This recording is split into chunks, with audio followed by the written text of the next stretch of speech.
Hi, my name is Barbie Enrico, and I'm here to welcome you to Pitch Tips Zoomcast, and where venture capitalist Fred Haney gives feedback to CEOs of startup companies to help them raise capital.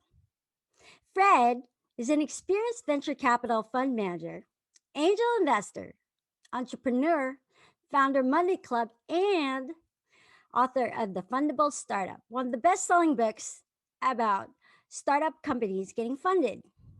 So let's find out what Fred has to say to today's CEO. Hi, and welcome to the Pitch Tips Zoomcast. I'm Fred Haney, your host, and I'm here because I've been involved with hundreds of startup companies. I've helped a lot of companies be successful. I used to run a very large venture capital fund called 3i Ventures in California. I've been the co-founder of 6 startups myself and have had a lot of successful exits.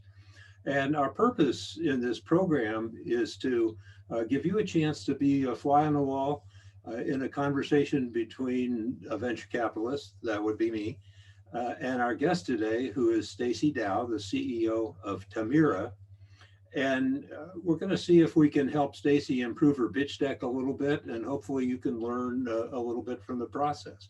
Our goal is to help you and Stacy improve your chances of getting your project funded.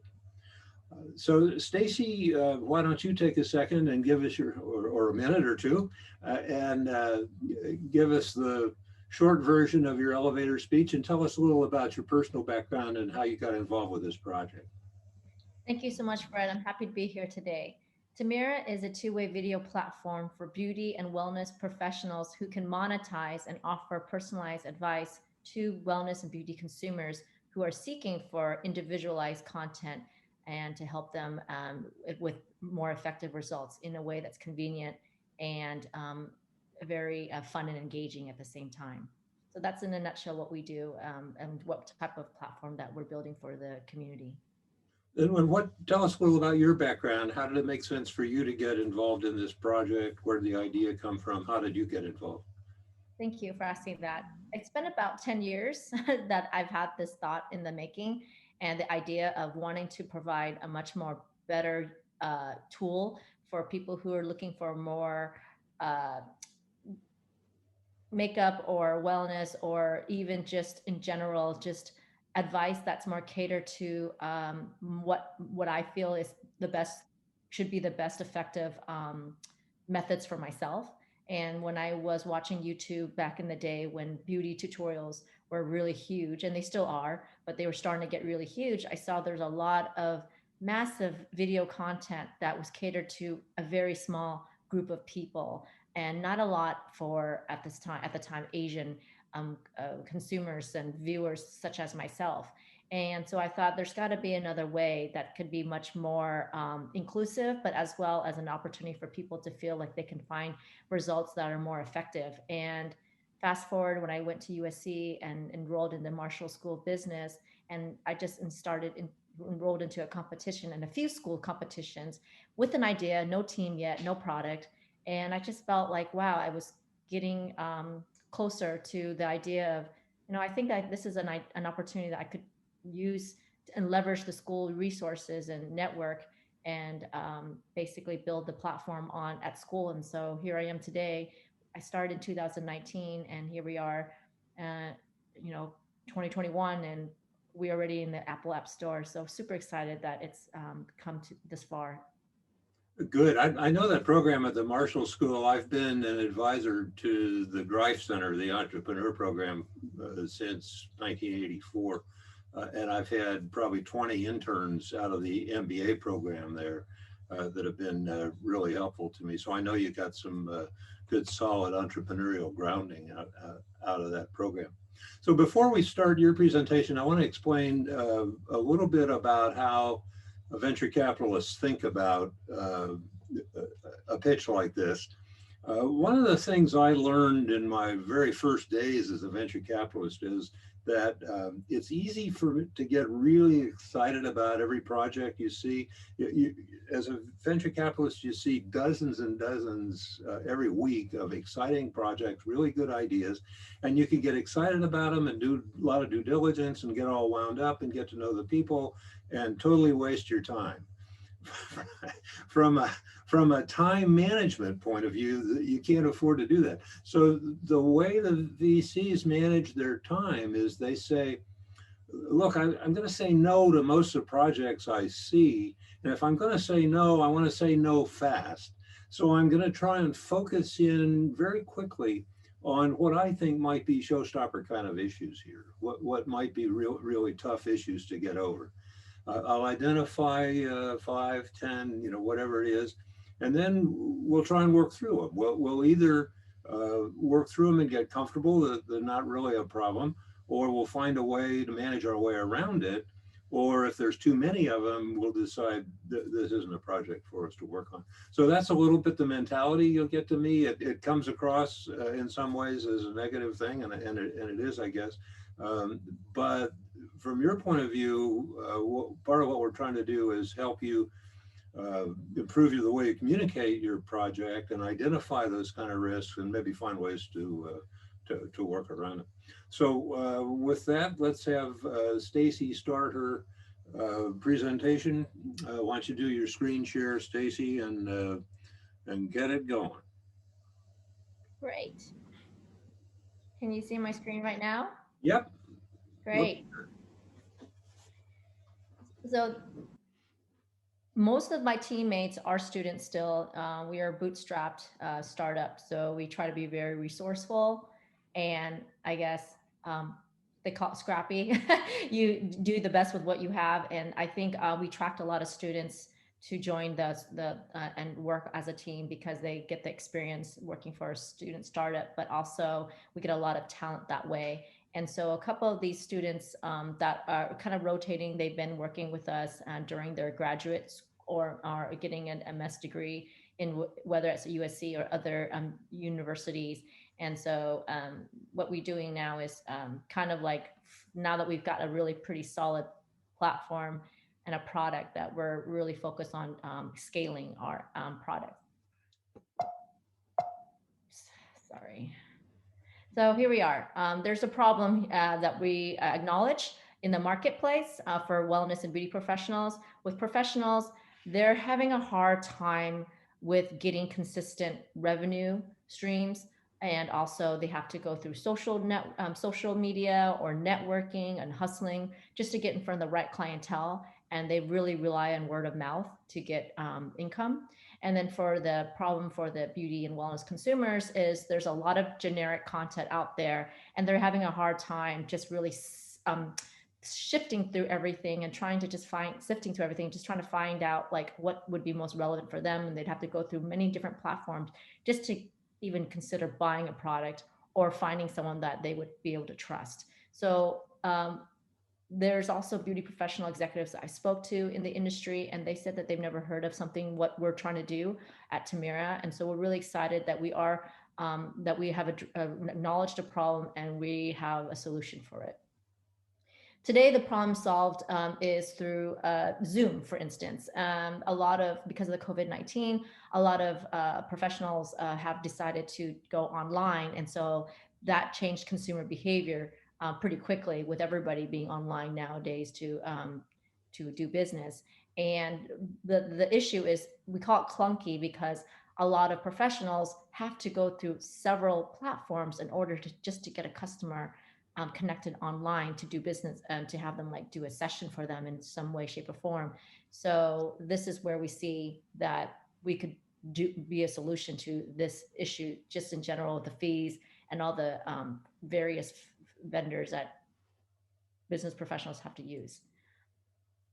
And so the solution is a time-saving app where everyone gets to go on the platform, and the beauty professionals can better sell their services in a more convenient way, package it, and also provide more curated products and methodologies in terms of like content and techniques on how to better assist the customer. with a built-in process payment integrated into the app. And then it's really easy for them to join in on the app, and they get to have their own video recording. And for the beauty and wellness consumers, it's just a more of a kind of like a vertical social network type of environment where they could discover, share, and get inspired by the beauty and wellness professionals, or by what other people are, their videos and things that are going on. They can learn that's more effective and much more catered to their needs and what they're looking for. So this is the multi-sided marketplace where we got the beauty professionals and wellness professionals, and we got the learners, consumers. We call the professionals personalizers because they're trying to personalize the experience for the consumer. And this is our market size opportunity. We focused on the professionals in this slide deck. This is basically what we saw in terms of how many professionals that are self-employed, not working for a salon or working for a corporation. The market, the beauty professional market in general, in particular, is very fractured. So there's a lot of data that of professionals that are working, and we just don't have that information. But we know that from certain consensus through the U.S. Beauty Bureau of Labor Statistics, there's 365,000 self-employed independent contractors working in the United States. And we want to, we see there's an opportunity to capture a large market opportunity for that, because they may be not working full time. They may have a few hours in the middle to basically post a video session on our platform while they're waiting for their next customer to cut hair or to do makeup or to do facials or something like that. So we see that there's a lot of ways for them to monetize. So this is just an addressable market that we see. In 2017, it was a 57.3 billion for U.S. salon industry. So this is just U.S. market size. We haven't even touched global. And this is, we have a couple of marketing, our market competitor matrix. One is communication, where there's a two-way communication, a one-way communication, general versus personalized. And so we positioned ourselves in the two-way communication that's personalized. A lot of these brands that are in our corner in 2019, before COVID-19, they weren't in that corner. But because of the coronavirus, COVID-19 pandemic, everybody had to go online to continue with business. Hence, now they are in our corner. Today, for the marketplace, just a marketplace in general, we are in that space only because we are a peer-to-peer, but we're more personalized, meaning that we're more focused on beauty, and that's our niche. Whereas on the left side of the upper left-hand corner, you do have like other brands that are a marketplace, but they're much more generalized. They talk about beauty, but they talk about all other things. And then you got the B2C consumer marketplace, which is basically, in a sense, they are the people that are service providers. They get paid by those brands. They're not, it's not like an individual, independent, like transaction where the money goes directly to the professionals after a video session is completed. And then here's a business model for video sessions. What we see that we're going to take 30% platform fee for every individual sessions that's paid by a consumer. So that's our commission. And we just looking at just projected revenues from an annual from all beauty professionals versus monthly commission versus annual commission based off 30%. And then a subscription model, which will roll out next year. This is where learners will be paying a subscription. We'll have different packages, different tiers. And when beauty and wellness professionals hear that we want to roll out a subscription model, they love it because they know that that's consistent income coming in for them. And so they're really excited about having that type of opportunity to get a revenue stream that's much more steady, and they have a lot more control over the subscription model. And this is just marketing. Definitely, we're going to build out our telesales. I've done telesales myself, literally calling salons or beauty professionals online, and it has worked. It's a little bit longer, but I do definitely have gotten a lot of leads from that. And I think it's a great way to expand and grow. And then we'll also utilize beauty publishers, wellness publishers, and then attract the learners through leveraging all the content creators that are going to be on our platform and building our brand up. And then here's our operations and funding. We are wanting to seek 250,000 initially to compensate for some full-time employees that we want to bring on to really get us ready for to scale, as we say it, and to really perfect our product market fit. And then we plan this is kind of like our go-to-market plan of the things that we want to do in the next year. And then definitely feel like by next year we'll have a lot of a solid, model that we can really attract more funding and potentially also get more income streams through marketing and advertising, through beauty companies and beauty brands and wellness companies as well. So we are in the Apple App Store, and we're looking forward to seeing you on Tammira. Thank you so much. Okay, great. Why don't you take the screen share off? It's a good presentation. It's crisp. And you're a good presenter. You do a nice job with it. So let's cover a couple things. I'm going to kind of divide my comments. Some of them have to do more with cosmetics and presentation style and that kind of thing. I don't mean your presentation style. I mean the style of the graphics of the charts. And then a couple of them maybe have to do more with the substance of what you're trying to do. But the cosmetic things are important because they can have a lot of influence on how your pitch comes across. So one comment I would make, and it comes up right on the first couple of slides, there's an awful lot of text. Mm-hmm. And my assumption is that most of the people in your audience are either reading the text or they're listening to you and hearing what you say, mm-hmm. But you can't do both. I mean, my personal leaning is to listen to the presenter. So I'm just hearing what you say. So the slide's not really helping in that case. It might be good, and there's a funny balance here. So question is, should a pitch deck be freestanding? Should it be self-contained? Should you be able to just hand it to somebody and have them read through and sort of understand everything about your business? Or should it be more in the direction of bullets that kind of prompt you about what to say, and it can only be understood if you're there to explain it?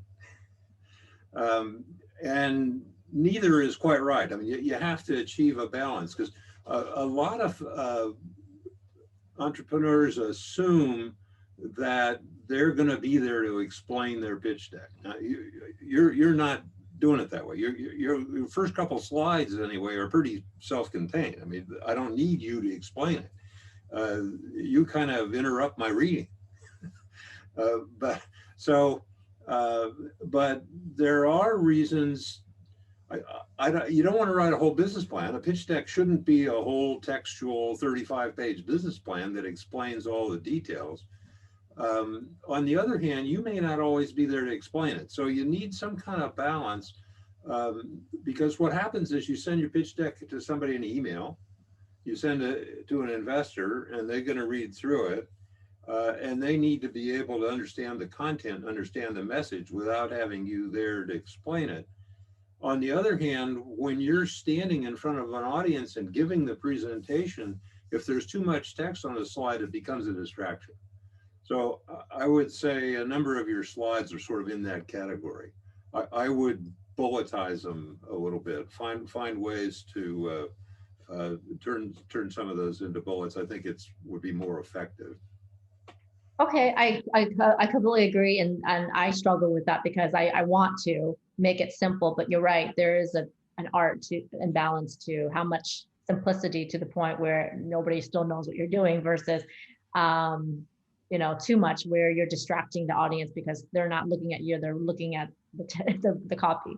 Yeah. So would it be appropriate for two, maybe if you know that you're going to having to just submit it and email it, that you can keep a little bit more copy versus if you know it's for pitching, or should they be just one standard pitch deck that works across all I try to find a balance. I'm trying to find one deck that works both ways. Okay. So my second comment is slightly in the same direction. I see an awful lot of pitch decks that have a lot of graphics, a lot of pictures, a lot of graphics.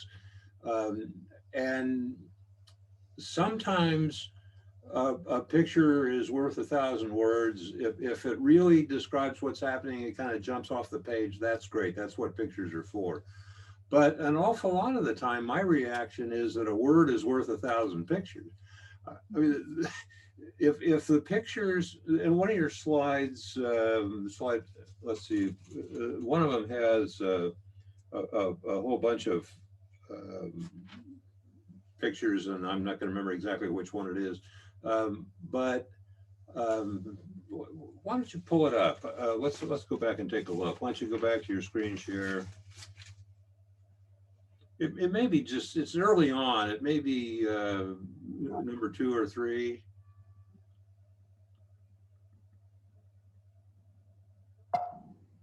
This one, right? Yeah, that one.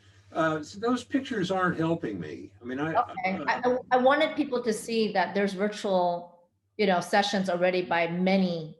Actually, I removed more. We were trying to show, like, look at all these beauty professionals, doing this already. So if that's not helpful, then I can remove all of that completely. Well, let's just talk about it for a minute. Forget about the pictures.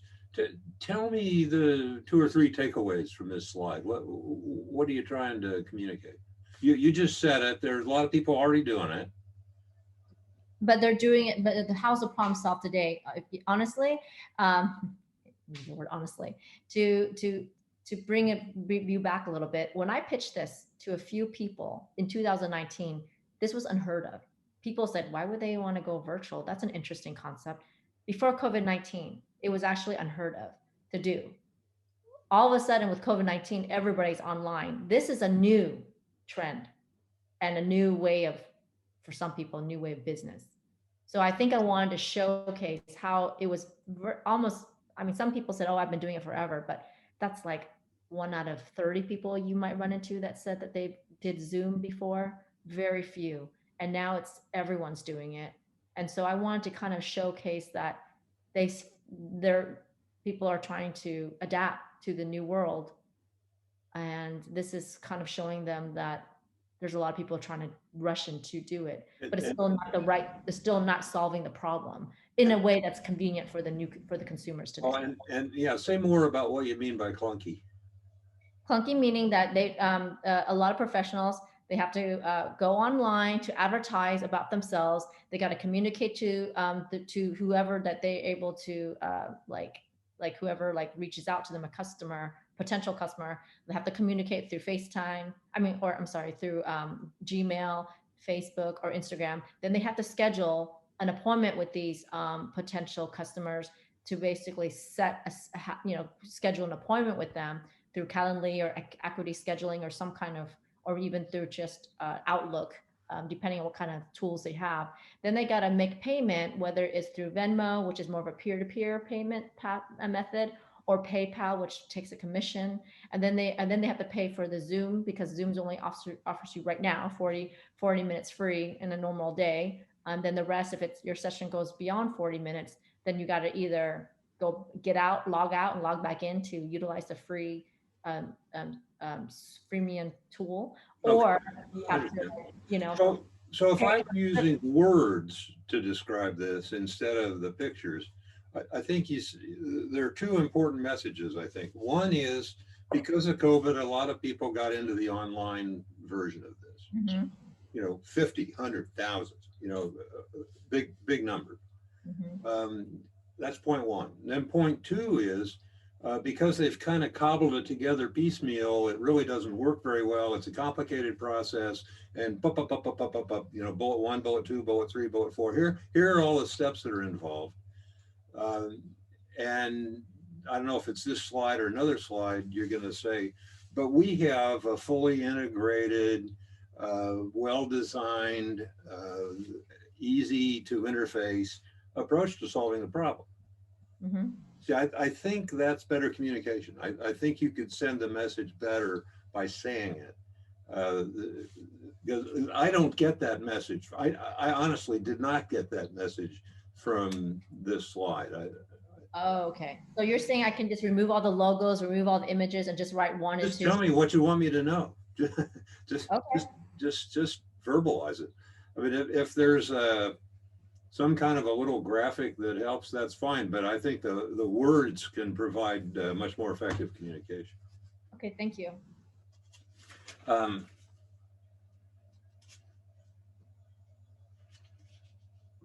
I guess around slide 4, and let's not spend a lot of time on this, but somewhere around slide 4, I was wishing you could show me a little more specifically how this works.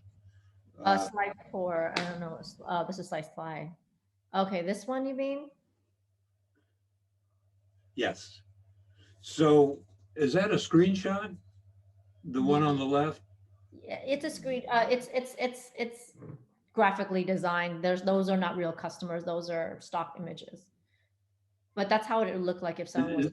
Well, that's okay if they're stock in, but is that what the screen would look like? So it's a FaceTime Yeah. kind of communication? That's where I have in the in my bolded text. Yeah, I see that. I would like a little more explanation, I guess, just about the process. How does it work? You might even consider putting in a 30-second video or something like that to show a session. Oh, I could do that. We've done tons of that in our on our social media. It's on our videos. So you want your audience to know exactly what you're doing and exactly how it works. So then here again, there's a lot of text. I'm not going to read that text. I'm just listening to you. So I hear what you're saying and I see some faces on the screen. And I don't know how to translate that into how exactly does this work?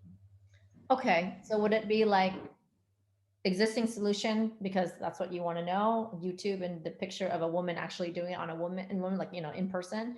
And then the next would be Tammira solution, and then just play a video. That would be a good way to do it. Yeah.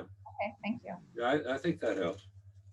But then that would that's assuming if it's an email, then I just got to give them a link, right? Because you can't really embed a video in a PowerPoint.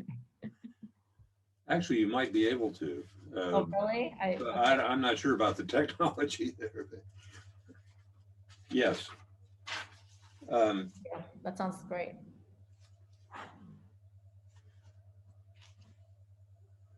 Let's see. I compliment you on your market size chart. You've got served addressable market slide in there, the lighter blue. That's so important because too many companies say, oh, it's a $57 billion market. All we have to get is a tiny little piece of that. And what they don't know is that investor they're talking to knows that profitable companies have 25% or more market share. So you need to show me what market you're going to have 25% of or more. So usually the problem is that companies just haven't segmented the market down small enough, tight enough. So I think you are doing that, and I compliment you for that. Thank you. Yeah, I was advised by John Kenzie at the time. He suggested do a bottoms-up approach that's much more realistic, and you're using real data to really build out your revenue model. I'm sorry, projections and stuff. Yeah, I know John, and I think he gave you some good advice. He did, very much so.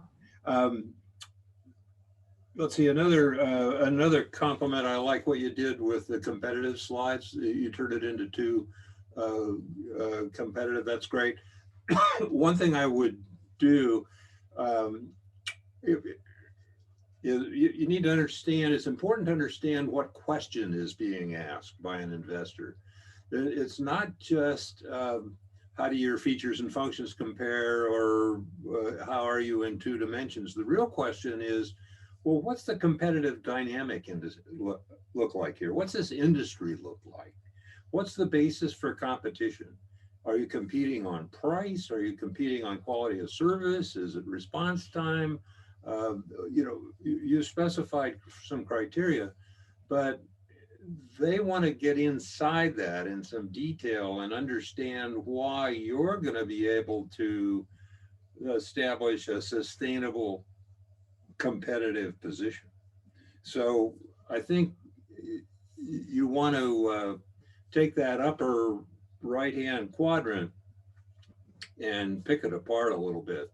Explain to me, it's another slide probably, but, and don't do it now, but I think you need to explain um, how you're going to compete against those players and why you're going to win that battle. Yeah, originally when I gave you that 3D cube matrix, you said it was too difficult. Yeah, That well, really this is good. Okay, yeah, that explained why we are different from all these others that are circling around us. But you can't explain it in a matrix. Yeah. Sure. You got to really get inside it. What are the trends in the industry? Who are the players? What's the basis for competition? What does it look like? Who are the big guys? Who are the little guys? I mean, if you want to really do a bang up job on that, what you do is go read Michael Porter's book about competitive strategy. It was written in the 80s, I think, but it's just the Bible for how to analyze the competitive situation. And I know you can't do a really detailed analysis like that in a quick little PowerPoint, but that's what a venture capital investor is. That's part of the due diligence they're going to do. They're going to have one of their associates go off and dig into that industry and sort of figure out the competitive dynamic. It's better if you help them do it. Yeah, I understand. I already know what the answer is to your question. I mean, to make sure that the investor understands or the VC understands what makes us unique and different from these others. So you're saying like it's just a conversation that I just need to say in that pitch, or are you saying that I need other copy on the slide to explain that? Somehow you could do it either way, probably, but somehow you need to communicate that you understand the dynamic inside that upper right-hand corner. Yeah, I do understand it, and I can definitely okay. Yeah. Here's how we're going to beat those guys. So the one other thing I wanted to chat about for a second is your revenue projections. I know you're kind of working on how to figure out what kind of revenue to project over, say, the next 5 years. And I know that's a work in process, but say a little about how you're thinking about it. What are the different possibilities there, and how do you go about trying to come up with a revenue forecast? Are we talking about these? Okay, yeah. So I think if I understand your question correctly, I look at the market opportunity from what professionals that are already out there trying to host either video sessions or do makeup or wellness or some type of beauty services. And a lot of people, and I look at like other competitors that are also doing it, and we look at the market size and we say, okay, this is how much consumers are spending on beauty products. This is how much, beauty professionals, I'll use beauty as an example for this particular conversation. How many beauty professionals out there in America that are actually servicing and are service providers today? And so understanding all those different data points, we realize that, and also seeing how many people watch video content on YouTube daily based on beauty, for instance. So we look at all of those activities going on, all the professionals going on, and we decided, okay, we made a we made an assumption that 20, like one professional would host 27 video sessions per week at 30 minutes for a certain amount of price, for a certain price. And I think it's $27. And so because we looked at what's the average a hairdresser makes in a week, in a month, how much how many clients are they seeing in a week, in a month, in a year? And that's why we decided to kind of do an estimate of how many they would be doing on a video platform in addition to their already existing job. And with the demand that we see of consumers consuming content on beauty on video all the time in so many various platforms, the demand for personalization is skyrocketing. And so that's how we kind of build out our model for, okay, this is what we assume that these are video sessions are going to be per in year one, year two, year three, how many we're going to be able to monetize on that and capitalize on that with our solution that we're offering. Does that help answer? Yeah, no, that's good. Well, it's I know it's something you just have to work on, and I imagine you're doing this, but a good way to do that is to build a spreadsheet and look at some cases, sort of make your assumptions and do your homework. I mean, you've done some homework, you know how many people are out there doing this kind of thing. And you sort of build a range of forecasts. The important thing I would say about your forecast is people get into a debate. Well, investors want a big number, but I want to be conservative. I want to put in a smaller number. And my answer to that is sharpen your pencil and come up with the right number. Come up with a number that you might have a range, but come up with a number that you can defend. And because if it's too aggressive, nobody will believe it. And if it's too conservative, nobody will care. So you need to find, if you can, I mean, this is sort of the feasibility aspect of what you're doing. It's the question is there enough revenue and profit opportunity there to justify an investment? So the question you're answering here, the investor's question is, how do I know I'm going to get my money back? I mean, how much value can we create here over a 5 or 10 year period of time?